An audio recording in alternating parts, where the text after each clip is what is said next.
Assalamualaikum warahmatullahi wabarakatuh. Apa kabar anak-anak ibu sekalian? Hari ini kita memasuki materi baru, materi keanekaragaman hayati.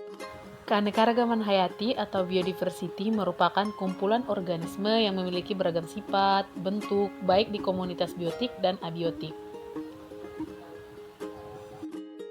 Keanekaragaman hayati berkembang dengan tingkatan gen, jenis, dan ekosistem. Tiga tingkatan ini tidak bisa dipisahkan satu dengan yang lainnya. Tiga tingkatan ini merupakan keseluruhan keanekaragaman hayati. Variasi menyebabkan perbedaan ciri, sifat di antara makhluk hidup yang ada di suatu tempat. Variasi itu meliputi antara variasi bentuk, warna, jumlah, habitat, dan kebiasaan.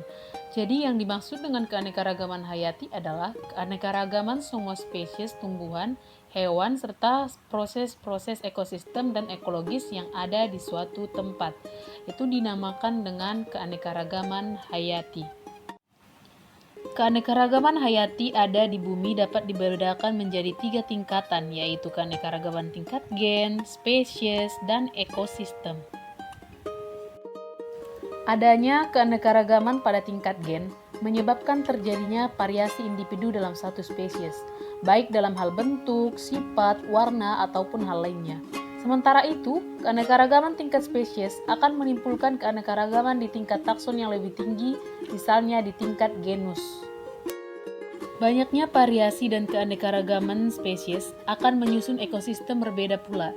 Nah, mari kita bahas keanekaragaman hayati tingkat gen, spesies, dan ekosistem satu persatu. Yang pertama adalah keanekaragaman hayati tingkat gen. Apa yang dimaksud dengan gen? Gen merupakan faktor pembawa dan pengendali sifat-sifat makhluk hidup yang terdapat pada kromosom. Kromosom sendiri terdapat di dalam inti sel. Pada dasarnya, gen-gen yang dimiliki setiap makhluk hidup mengandung perangkat yang sama, tetapi berbeda susunannya. Karena susunan yang berbeda, setiap makhluk hidup memiliki sifat fisiologi, anatomi, dan morfologi yang berbeda pula. Setiap makhluk hidup memiliki gen yang sangat banyak, dengan susunan yang beragam, sehingga apabila terjadi perkawinan dua makhluk hidup, akan terjadi rekombinasi gen dan terbentuk susunan yang baru. Hal inilah yang menyebabkan keanekaragaman gen yang makin tinggi.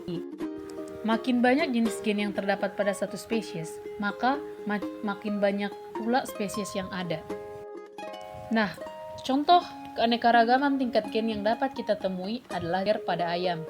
Kita mengenal beberapa bentuk pial atau jengger pada ayam, antara lain pial mawar, pial ercis, pial walut, pial tunggal. Semua pial tersebut dimiliki oleh spesies yang sama, yaitu ayam atau galus-galus. Meskipun spesiesnya sama, setiap ayam memiliki gen yang berbeda-beda, sehingga bentuk pialnya berbeda pula. Keanekaragaman gen juga terdapat pada manusia. Keanekaragaman ini menunjukkan sifat-sifat berbeda, antara lain ukuran tubuh, warna kulit, warna mata, serta bentuk rambut. Nah, contoh lainnya adalah cangkang pada keong atau kerang. Cangkang-cangkang tersebut memiliki motif dan warna yang bermacam-macam.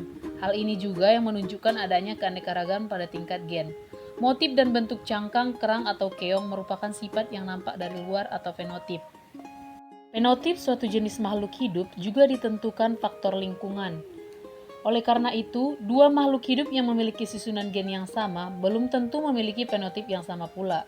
Semua makhluk hidup dalam suatu spesies memiliki perangkat dasar penyusun gen yang sama, tetapi dengan susunan yang berbeda-beda, tergantung pada induknya. Hal itu yang menyebabkan timbulnya keanekaragaman pada tingkat gen. Yang kedua, kita membahas tentang keanekaragaman hayati tingkat spesies. Sebelum kita membahasnya, dapatkah kamu membedakan antara tanaman kelapa, aren, lontar, dan pinang? Atau dapatkah kamu membedakan jenis kacang seperti kacang tanah, kacang merah, kacang kapri, dan kacang hijau? Selain itu, dapatkah kamu membedakan antara hewan kucing, harimau, singa, dan cheetah? Jika kamu dapat membedakannya, setidaknya kamu telah mengetahui keanekaragaman tingkat spesies atau jenis. Untuk mengetahui keanekaragaman tingkat spesies pada tumbuhan dan hewan, kamu dapat mengamati ciri-ciri fisiknya, misalnya bentuk dan ukuran tubuh, warna, dan kebiasaan hidup. Contoh kamu dapat dengan mudah dengan anggota keluarga kacang-kacangan, kacang tanah, kacang kapri, kacang hijau, dan kacang merah. Hal ini disebabkan di antara mereka ditemukan ciri yang berbeda antara jenis yang satu dengan jenis yang lainnya. Ciri-ciri tersebut diantaranya ukuran batang, kebiasaan hidup, bentuk biji, bentuk buah, warna biji, jumlah biji, serta rasanya. Demikian pula halnya dengan tanaman kelapa, aren, lontar, dan pinang. Meskipun termasuk dalam famili yang sama, yaitu Araceae, mereka memiliki perbedaan ciri-ciri dan sifat, misalnya tinggi batang, bentuk. Contoh lain adalah hewan dari anggota famili Felidae atau warga kucing, yaitu kucing, harimau, singa, dan cheetah. Di antara mereka terdapat perbedaan yang mencolok dalam hal perbedaan warna, bentuk tubuh, ukuran tubuh, tingkah laku, dan lingkungan hidupnya. Dapat disimpulkan, pada keanekaragaman tingkat spesies, hewan atau tumbuhan memiliki famili genus yang sama, namun memiliki spesies yang berbeda. Nah, coba kamu tulis di kolom chat Zoom contoh keanekaragaman tingkat spesies yang lain. Oke, yang terakhir keanekaragaman hayati tingkat ekosistem. Setiap spesies makhluk hidup memiliki tampilan atau ciri-ciri morfologi yang berbeda-beda. Hal tersebut dipengaruhi oleh gen yang dimiliki makhluk hidup tersebut dan lingkungan tempat hidupnya. Semua makhluk hidup selalu berinteraksi dengan lingkungannya. Lingkungan di sekitar makhluk hidup tersusun atas komponen fisika dan komponen kimia. Komponen fisika lingkungan antara lain iklim, cuaca, air tanah, udara, angin, cahaya, suhu, dan kelembapan. Adapun komponen kimia lingkungan misalnya keasaman, kandungan mineral, dan salinitas.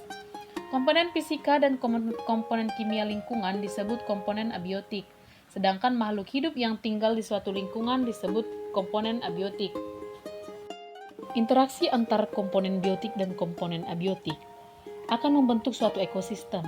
Komponen ekosistem yang beraneka ragam dan interaksi antar komponen tersebut akan membentuk keanekaragaman ekosistem. Keanekaragaman ekosistem dapat diamati pada tingkatan organisasi kehidupan yang lebih besar, misalnya bioma. Bioma merupakan komunitas ekologi yang utama atau formasi makhluk hidup, baik hewan ataupun tumbuhan yang menghuni wilayah yang luas. Bioma biasanya diidentifikasi atas dasar vegetasinya yang khas, misalnya tundra, hutan hujan tropis, dan hutan gugur. Bioma seringkali disebut ekosistem dalam skala besar. Keanekaragaman ekosistem di Indonesia disebabkan oleh variasi iklim, kondisi geologis, serta faktor fisik dan kimia tanah. Berbagai tipe tumbuhan yang secara morfologi tampak sama merupakan komunitas yang menempati tingkat ekosistem atau habitat yang berbeda. Berbagai tipe ekosistem yang ada di Indonesia antara lain adalah yang pertama ekosistem rawa bakau terdapat di Pulau Jawa, Kalimantan, Sulawesi, dan Papua. Ekosistem air tawar air danau ditemukan di Pulau Jawa, Kalimantan, dan Sulawesi. Ketiga, ada ekosistem hutan basah daratan dari Sumatera, Sulawesi, dan Kalimantan. Yang keempat, ada ekosistem hutan meranggas yang terdapat di Pulau Jawa, Bali, dan Sulawesi. Selanjutnya, ekosistem hutan basah pegunungan yang terdapat di Pulau Jawa, Sumatera, Sulawesi, dan Papua. Selanjutnya ada ekosistem padang rumput savana yang terdapat di Jawa dan Nusa Tenggara. Lalu ada ekosistem pesisir pantai terdapat di Pulau Jawa, Sumatera, Sulawesi. Dan ekosistem gunung api dapat ditemukan di Pulau Jawa dan Sumatera. Keanekaragaman ekosistem tersebut menunjukkan keanekaragaman spesies yang hidup di dalamnya. Makin beragam penghuni suatu ekosistem, makin stabil ekosistem tersebut.